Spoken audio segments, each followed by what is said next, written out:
মিতা ভীষণই আরামপ্রিয়। সে সারাদিন মায়ের হাতে রান্না খায় আর ঘুমায়। এরকম অলস মেয়ে মিতার কারণে তার মা প্রিয়া দেবীর সবসময় চিন্তা হয়, কারণ মিতা এমনিতেই বড় হয়েছে, তার উপর মেয়েকে বিয়েও দিতে হবে। সেই কারণে প্রিয়া দেবী মেয়ের জন্য চারিদিকে সম্বন্ধ খুঁজতে শুরু করে। একদিন মিতা দুপুর 12টা পর্যন্ত ঘুমাচ্ছে। এমন সময়, কিরে মিতা, আর কতক্ষণ ঘুমাবি? বেলা 12টা বাজে, এবার ওঠ। ঘুম থেকে উঠে মায়ের হাতে হাতে একটু কাজও তো করতে পারিস। কদিন পর যখন বিয়ে হবে তখন শ্বশুর বাড়িতে গিয়ে কাজটা করে এতক্ষণ ঘুমালে শাশুড়ি মা তো তাড়িয়ে দেবে। উফ মা, আমাকে একটু আরাম করে ঘুমাতে দাও। আর আমার বিয়ে হলে বিয়ের পর শাশুড়ি মাই সব কাজ করবে, আমি পায়ের উপর পা তুলে আরাম করব আর বসে বসে শাশুড়ি মায়ের হাতে রান্না খাবো, যেমন এখন তোমার হাতে রান্না খাই। তোর শাশুড়ি মায়ের তোকে রান্না করে খাওয়াতে বয়েই যাবে। এখন আমার সাথে থাকিস বলে বাড়ির কাজকর্মের জ্বালা আর সংসারের জ্বালা বুঝতে পারিস না, কিন্তু যখন জয়েন্ট ফ্যামিলিতে বিয়ে হবে তখন বুঝতে পারবি সংসার কেমন হয়। জয়েন্ট ফ্যামিলিতে বিয়ে হওয়ার কথা শুনে মিতা খাট থেকে উঠে বসে পড়ে। আসলে প্রিয়া দেবীর বান্ধবী মিতার জন্য একটি জয়েন্ট ফ্যামিলিতে সম্বন্ধ দেখে, কিন্তু মিতা যেহেতু জয়েন্ট ফ্যামিলি একেবারেই পছন্দ নয়, সেই কারণে তার মা তাকে এই ব্যাপারে কিছু জানায় না। প্রিয়া দেবী কি করে মিতাকে জয়েন্ট ফ্যামিলিতে বিয়ে দেওয়ার কথা বলবে সেই কথা ভেবে একটা উপায় খোঁজার চেষ্টা করছিল। আর এমন সময় মিতার বেলা পর্যন্ত ঘুমানো দেখে সে তার মেয়ের সামনে বিয়ের কথাটা বলে ফেলে। জয়েন্ট ফ্যামিলিতে বিয়ে মানে? তুমি আমার জন্য জয়েন্ট ফ্যামিলির ছেলে সম্বন্ধ দেখেছো? তুমি তো ভালো করেই জানো মা, ছোটবেলা থেকে আমার এরকম নিউক্লিয়ার ফ্যামিলিতে থেকে থেকে অভ্যাস। আমি একান্নবর্তী পরিবারে গিয়ে কিভাবে সংসার করব? শোন, তোর বাবার সঙ্গে যখন আমার বিয়ে হয় তখন আমিও একান্নবর্তী পরিবারে সংসার করেছি, কিন্তু পরে তোর বাবার কাজের সূত্রে শহরে চলে এসেছি। তাই তুই এত চিন্তা করিস না, একবার বিয়ে হয়ে গেলে সব ঠিক হয়ে যাবে। এই বলে প্রিয়া দেবী মিতার সঙ্গে একান্নবর্তী পরিবারের ছেলে প্রীতমের বিয়ে ঠিক করে দেয়। প্রীতম তার মা রত্না দেবী, বাবা কমল বাবু, এক কাকিমা বিমলা দেবী, কাকু সঞ্জয় বাবু আর বোন পারমিতার সঙ্গে বাস করে। একদিন ছেলের পরিবারের সকলে মিলে মিতাকে দেখতে আসে। প্রিয়া দেবী তাদের সকলকে সোফায় একসঙ্গে বসার জায়গা করে দিতে পারে না, তবে মিতাকে দেখে তাদের ভীষণ পরিমাণে পছন্দ হয়। কিছুদিনের মধ্যে মিতা এবং প্রীতমের ধুমধাম করে বিয়ে হয়। বিয়ের পর, বৌমা, আজকে বিয়ের পর তুমি প্রথম শ্বশুর বাড়িতে রান্না করবে, তাই ভালো করে শুনে নাও। তুমি আমার জন্য, তোমার শ্বশুর মশাইয়ের জন্য আর তোমার স্বামীর জন্য গরম গরম কড়াইশুটির কচুরি আর দেশি ঘি দেওয়া আলুর দম করবে, তার সাথে নলেন গুড়ের পায়েস রান্না করবে। আমি তোমার মায়ের কাছে শুনেছি যে দেশি রান্না বান্নায় তোমার হাত নাকি খুব ভালো। জয়েন্ট ফ্যামিলিতে বিয়ে ঠিক হওয়ার ফলে মিতার মা বিয়ের আগেই তাকে বিভিন্ন রকমের দেশি বিদেশি রান্না শিখিয়ে দেয়, তাই রান্না বান্নার ক্ষেত্রে মিতার কোনো অসুবিধা হয় না। ঠিক আছে মা, আমি আপনাদের জন্য কড়াইশুটির কচুরি, আলুর দম আর নলেন গুড়ের পায়েস বানিয়ে নিয়ে আসছি। এই বলে মিতা রান্নাঘরে চলে যায়। কিন্তু জয়েন্ট ফ্যামিলির রান্নাঘর এতই বড় ছিল, ওই বিশাল রান্নাঘর দেখে মিতা প্রচন্ড পরিমাণে অবাক হয়। তাই সে মনের সুখে তার শাশুড়ি মা, শ্বশুর মশাই আর বরের জন্য দেশি রান্নাবান্না করতে শুরু করে দেয়। সেই সময় মিতার কাকি শাশুড়ি মা বিমলা দেবী রান্নাঘরে আসে। এ কি বৌমা, একদিনও হয়নি তুমি বিয়ে করে শ্বশুর বাড়িতে এসেছো, আর আসা মাত্রই এরকম দেশি খাবার রান্নাবান্না করা শুরু করে দিয়েছো? আমি আর তোমার কাকা শ্বশুর মশাই এসব ভাজাভুজি তেলে ভাজা মশলাদার রান্না খাই না। কিন্তু কাকিমা, আমাকে আমার শাশুড়ি মাই তো এই ধরনের খাবার রান্না করতে বলেছে, আর এখন যদি আমি এসব খাবার রান্না না করি তাহলে উনি তো আমাকে খারাপ ভাবতে পারেন। শ্বশুর বাড়িতে এসে প্রথম দিনই নিজের শাশুড়ি মায়ের কথা অমান্য করব? ও, তুমি তাহলে নিজের শাশুড়ি মায়ের কথা অমান্য করবে না, আর কাকি শাশুড়ির কথা অমান্য করবে, আর তোমার শাশুড়ি মায়ের দিনরাত কচুরি খেয়ে খেয়ে হচ্ছে না? যত সব, এসব কথা আমি জানি না। এখন আমি, তোমার কাকা শ্বশুর আর পারমিতা আমরা সবাই স্যান্ডউইচ খাবো আর ফ্রেঞ্চ ফ্রাইও খাবো, তাই তুমি আমাদের জন্য স্যান্ডউইচ আর ফ্রেঞ্চ ফ্রাই বানিয়ে নিয়ে এসো। এই বলে বিমলা দেবী রান্নাঘর থেকে চলে যায়। কিন্তু মিতা পড়ে যায় বিপদে। সে বুঝতে পারে না যে সে নিজের শাশুড়ি মায়ের কথা মতো দেশি খাবার রান্না করবে নাকি কাকি শাশুড়ির কথা মতো স্যান্ডউইচ আর ফ্রেঞ্চ ফ্রাই বানাবে। তাই মিতা প্রথমে ভালো করে স্যান্ডউইচ এবং ফ্রেঞ্চ ফ্রাই বানিয়ে ফেলে। জয়েন্ট ফ্যামিলির সকলে খাবার খেতে আসলে নতুন বৌমা সবাইকে ফ্রেঞ্চ ফ্রাই আর স্যান্ডউইচ পরিবেশন করে, যা দেখে বিমলা দেবী খুশি হলেও রত্না দেবী নিজের বৌমার উপর প্রচন্ড পরিমাণে রেগে যায়। বৌমা, আমি যে তোমাকে বললাম আমাদের জন্য কচুরি আলুর দম রান্না করতে, কিন্তু তুমি এসব শুকনো পাউরুটি আর আলু ভাজা কেন করেছো? অবাধ্য মেয়ে, তুমি জানো না আমাদের পরিবার এরকম বিদেশি রান্না খায় না। আমরা সব রান্নাতে বেশি বেশি করে দেশি ঘি দিয়ে খাই। আমি ওকে বলেছি এসব রান্না করতে। কেন, তুই জানিস না রত্না, তোর দেওরের কিডনিতে সমস্যা আছে, ও এত তেল মশলা জাতীয় খাবার খায় না। আর তুই আমাদের কথা চিন্তা না করে নিজের পরিবারের জন্য দেশি খাবার রান্না করতে বলেছিস। ও, তুমি তাহলে কলকাটি নেড়েছো? তোমার বরের সমস্যা আছে বলে আমরা কেন এসব ঘাস পাতা খেতে যাব? আমার বর, আমি আর প্রীতম দেশি রান্নাই খাবো। তুমি ভুলে যেও না এটা আমার বৌমা, তাই ও দেশি খাবারই রান্না করবে। তোমাদের যদি কোনো অসুবিধা হয় তাহলে নিজেদের রান্না নিজেরা করে নেবে। এভাবেই দুই জায়ের মধ্যে রান্না বান্না আর খাওয়া দাওয়া নিয়ে তুমুল ঝামেলা বাঁধে। মিতা জয়েন্ট ফ্যামিলিতে কোনোদিনও থাকেনি, সেই কারণে সে এত ঝামেলা সহ্য করতে পারে না। সে মনে মনে তার মায়ের উপর প্রচন্ড পরিমাণে রেগে যায়। উফ, সকালবেলা উঠেই আমার এত ঝামেলা ভালো লাগছে না। এই কারণে আমি আমার মাকে 1000বার করে বারণ করেছিলাম আমাকে জয়েন্ট ফ্যামিলিতে বিয়ে দিও না, কিন্তু মা তো আমার কোনো কথাই শোনেনি। কি হলো বৌমা, তুমি এরকম ভূতের মতো দাঁড়িয়ে দাঁড়িয়ে আমাদের ঝগড়া শুনবে নাকি?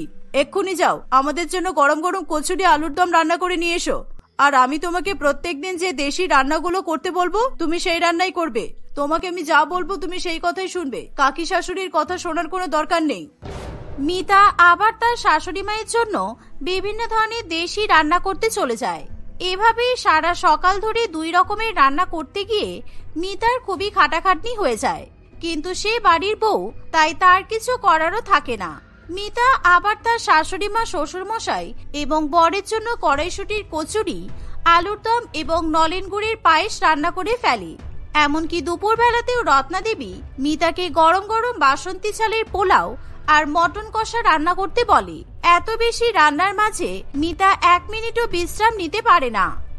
আমার আর ভালো লাগে না, আমার বিয়ে হয়েছে নাকি আমি এই জয়েন্ট ফ্যামিলির দেশি রান্নাঘরে রাঁধুনি হয়ে এসেছি কিছুই বুঝতে পারছি না। সারাদিন শুধু রান্নাই করে যাচ্ছি, 1 মিনিটও বসার সময় নেই।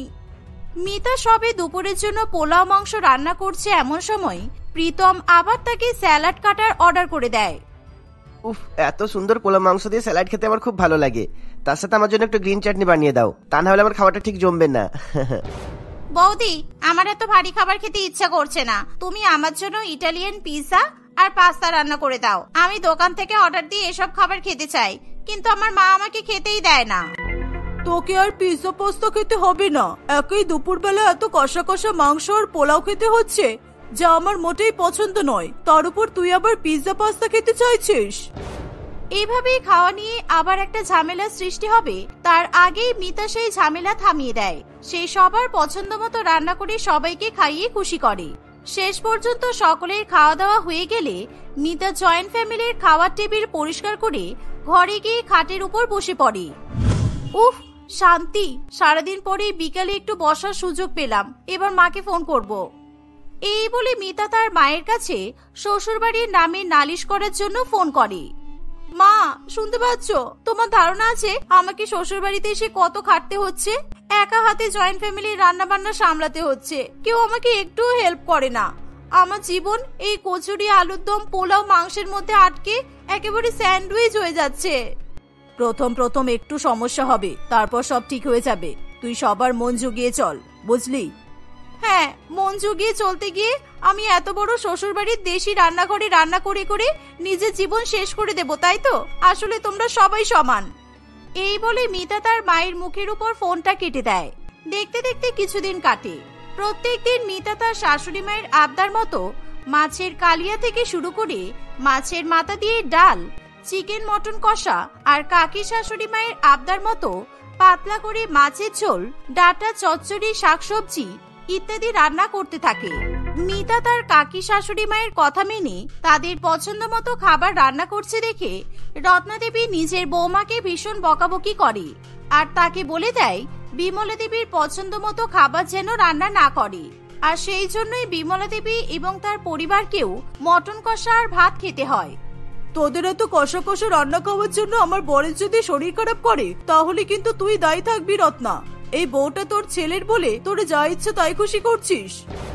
এভাবেই সারাদিন রান্না করার পর মিতা যখন খেয়ে দিয়ে দুপুরে ঘুমাতে যায়, এমন সময় প্রীতম তার কাছে আসে। মিতা, আজকে সন্ধ্যাবেলা তুমি বাড়ির লোকের রান্না করার সাথে সাথে আমার বন্ধু বান্ধবদের জন্য একটু চিকেন কষার পরোটা রান্না করো, কেমন? আমি বিয়ের পর ওদেরকে আজকে তোমার হাতে রান্না খাওয়ানোর জন্য ইনভাইট করেছি। এই কথা শুনে মিতা নিজের রাগ আর কিছুতেই ধরে রাখতে পারে না। তোমার এই বিরাট রাক্ষসের মতো জয়েন্ট ফ্যামিলি, আর তুমি আমাকে বাড়ির চাকর বলে মনে করেছো? সকালবেলা উঠে কচুরি আলুর দম রান্না করো, দুপুরবেলা তোমার এই রাক্ষসের পরিবারের জন্য পোলাও মটন কষা রান্না করো, তারপর তোমার মা আর কাকি শাশুড়ি মায়ের ঝামেলা সহ্য করো, এখন তুমি এসে বলছো তোমার বন্ধুদের জন্য রান্না করো। আমি এই বাড়ির বউ, তোমাদের পোষা দেশি রান্নাঘরের চাকর নই। আমি আর একটাও কোনো কাজ করতে পারবো না। একদিন তুমি আমার হয়ে রান্নাঘরে গিয়ে সবার জন্য রান্না করো, দেখো তখন তুমি আমার সমস্যাটা বুঝতে পারবে। মিতার এরকম কথা শুনে প্রীতম একেবারে চুপ করে যায়। আর হঠাৎ করে এমন সময় রত্নাদেবীর ঘর থেকে কান্নার আওয়াজ ভেসে আসে। সবাই ভয় পেয়ে তাড়াতাড়ি করে রত্নাদেবীর কাছে ছুটে যায়। তারা দেখে যে রত্নাদেবী অজ্ঞান হয়ে খাটের উপর শুয়ে আছে। সেই মুহূর্তে প্রীতম ডাক্তারবাবুকে ডেকে নিয়ে আসে। উনি নিজের জীবদ্দশায় অত্যাধিক পরিমাণে তেল ঝাল মশলাযুক্ত খাবার খেয়েছেন, ফলে ওনার হার্টে চর্বি জমে গেছে। সেই জন্য ইমিডিয়েটলি ওনার বাইপাস সার্জারি করতে হবে, তা নাহলে ওনাকে বাঁচানো সম্ভব হবে না। বেশ হয়েছে, আমি অনেকবার বারণ করেছিলাম রত্না এত ঝাল মশলাযুক্ত খাবার খাস না, কিন্তু তুই তো আমার কোনো কথা কোনোদিনও শুনিসনি। এখন দেখ কেমন লাগে। কাকিমা প্লিজ এখন চুপ করুন, আমাদের যে করেই হোক মাকে সুস্থ করে তুলতে হবে, তারপরে খাওয়া দাওয়ার বিষয় নিয়ে আলোচনা করা যাবে। এই বলে তারা সবাই মিলে রত্নাদেবীকে হাসপাতালে ভর্তি করে। বাইপাস সার্জারি অপারেশন হলে রত্নাদেবী কোনো ক্রমে সুস্থ হয়ে ওঠে, কিন্তু তার সুস্থ হওয়ার পরপরেই বিমলা দেবীর বয়স্ক স্বামী সঞ্জয় বাবু অসুস্থ হয়ে পড়ে। তার আবার শারীরিক সমস্যা হয় অন্য রকমের। আসলে বিমলা দেবী সঞ্জয় বাবুর খাওয়া দাওয়ার উপর এতই নিয়ম কানুন জারি করেছিল যে প্রত্যেকদিন পাতলা ঝোল ভাত আর জল মেশানো ডাল খেতে খেতে সঞ্জয় বাবু একেবারে অপুষ্টির শিকার হয়ে পড়ে। তাই সঞ্জয় বাবুকেও শেষ পর্যন্ত হসপিটালে ভর্তি করতে হয়। ডাক্তারবাবু সঞ্জয় বাবু চিকিৎসা করে তাকেও সুস্থ করে তোলে। এমন পরিস্থিতিতে বিমলা দেবী আর রত্না দেবীর বিপক্ষে একটাও কথা বলতে পারে না। আমার না হয় বেশি বেশি তেল মশলা খাওয়ার কারণে হার্টে চর্বি হয়েছিল, কিন্তু তোমার বর তো জীবনেও তেল মশলা খায়নি। তবুও দেখো ওনার শরীর খারাপ হলো, তাই দোষ তোমারও আছে, শুধু আমার একা নয়। আপনারা সবাই চুপ করবেন। আজকের পর থেকে শ্বশুর বাড়িতে আমি যা রান্না করব আর আমি যেভাবে খাবার দাবার তৈরি করব সেই সব খাবারই আপনাদেরকে খেতে হবে। আমি আমার শাশুড়ি মায়ের কথা শুনেও রান্না করব না, আর কাকি শাশুড়ি মায়ের কথা শুনেও রান্না করব না। তাতে যদি আপনাদের সমস্যা হয়ে থাকে তাহলে আপনারা নিজেদের খাবার নিজেরা রান্না করে খেতে পারেন। মিতার কথা শুনে সকলে চুপ করে যায়। তারা সবাই তার কথা মেনে নেয়। তারপর থেকে মিতা তার জয়েন্ট ফ্যামিলির জন্য সুষম হেলদি খাবার রান্না করতে থাকে। সেই সাথে সে মাঝে মাঝে দেশি খাবারও রান্না করে।